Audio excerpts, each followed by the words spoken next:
Octopath Traveler 2 is a sequel that manages to enhance almost everything while retaining the original game's core, making it a rare gem. The game creators comprehended what made the first game so captivating to players and built upon that with a clear goal of surpassing players' expectations.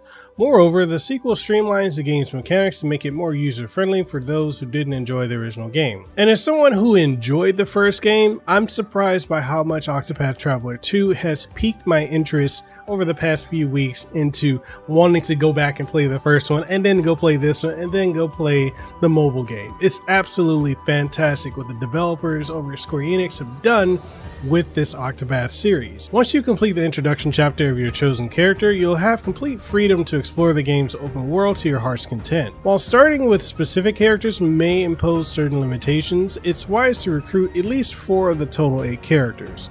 However, the sequence and approach to recruiting characters is entirely up to you, which is the game's primary allure. The world of Octopath 2 is one of my favorites in recent years, and exploring it entirely could easily consume over 50 to 60 hours of gameplay. The original game was an absolute classic. It had complete old school experience and feel to it that followed a traditional structure with very minimal story provided in the first dozen or so hours, and extensive grinding was required to fully enjoy it. While I thoroughly enjoyed it, I know many players, or more specifically more modern gamers, did not enjoy it. So one of the game's flaws was a lack of a cohesive story that just tied all of the characters together. Some chapters just felt unnecessarily long. In Octopath Traveler 2, the chapters rarely exceed 2 hours in length, and each chapter feels densely packed with story beats, which kept me, and I'm sure many new players, invested from beginning to end. While the stories may not be groundbreaking, they are very well written and frequently surprise me with their direction. The game often delves into darker aspects of humanity without resorting to cartoonish oversimplifications. The villains are genuinely evil, especially in Thrawn's story, and the game explores nuanced situations related to them. Despite my overall enjoyment of the story, the real strength of Octopath 2 lies in its gameplay.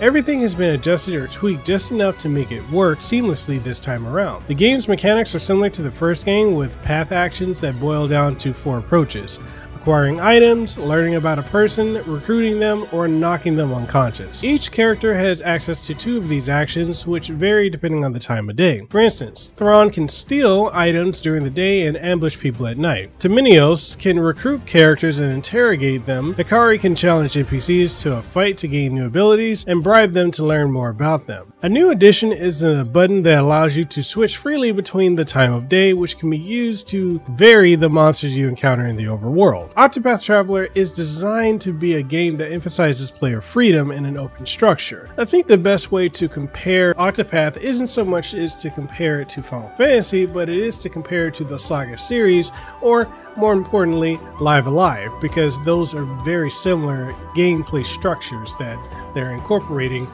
into Octopath Traveler. And because of that, it deviates from the traditional approach of a unified JRPG party with a shared goal. The game's 8 individual characters all have their own distinct storylines, which require certain concessions to fit this vision, which may impact character dynamics. However, the sequel, Octopath Traveler 2, continues this approach, which I believe is the right direction to take. I think the game's identity should not be compromised to meet certain expectations that it does not aim to fulfill. If players prefer a linear story-driven, party-centric RPG, there are innumerable options available. To address this aspect of Octopath, the decision was made to pair each of the 8 protagonists with another character and give each pair an ongoing side story. While I do not think the paired stories are necessarily better than the individual main story paths, they are charming and showcase the cast working together to solve problems. Furthermore, these side stories are optional for players who do not wish to pursue them. Additionally, the game's difficulty spikes can feel quite extreme at times, with some boss battles feeling almost impossible without a lot of grinding or a specific strategy. While I appreciate a good challenge, there were moments where I felt like the game's difficulty curve was a bit too steep. Another minor gripe I had was with the visuals. While the pixel art is beautiful and detailed, the 3D environments can feel a bit flat and uninteresting.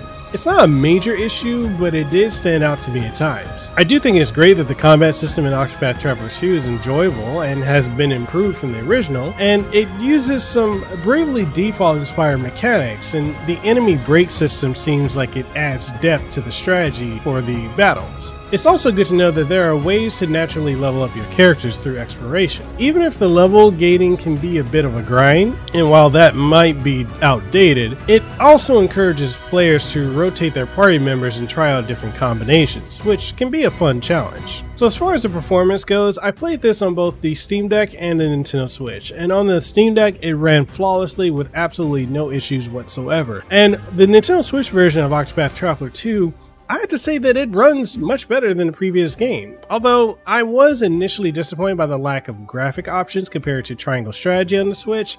I found that the single option for graphic intensity didn't have much impact. However, after spending plenty of time with the game, I realized that the toned down visual effects and expanded color palette were a significant improvement. The game looks fantastic, and it seems like the developers took inspiration from the diverse aesthetics of the recent Live Alive remake. While sprites can be a bit blurry in handheld mode, it's no worse than Triangle Strategy, and I feel that it's cleaner than the original Octopath Traveler. I will say that playing the game on Switch will be a satisfying experience for those who don't have access to more powerful consoles or PCs or even a Steam Deck. In wrapping everything up, Octopath Traveler 2 is a confident sequel that builds on what made the original game successful. The cast, combat, and exploration are all enjoyable, and the game is bigger and better than its predecessors. There's no need to elaborate on why the game is excellent beyond it's just simply a well-executed improvement on a flawed yet enjoyable concept. It's one of the better Square-Enix games in recent memory, and I highly recommend checking out the demo if you haven't played it already, or if you're curious but don't necessarily want to spend the money to dive into it without knowing what you're getting into. The game also features one of my favorite open worlds in a video game, combining retro throwback elements with modern innovation to create a remarkable achievement. If you haven't already, then definitely check out Octopath Traveler 2.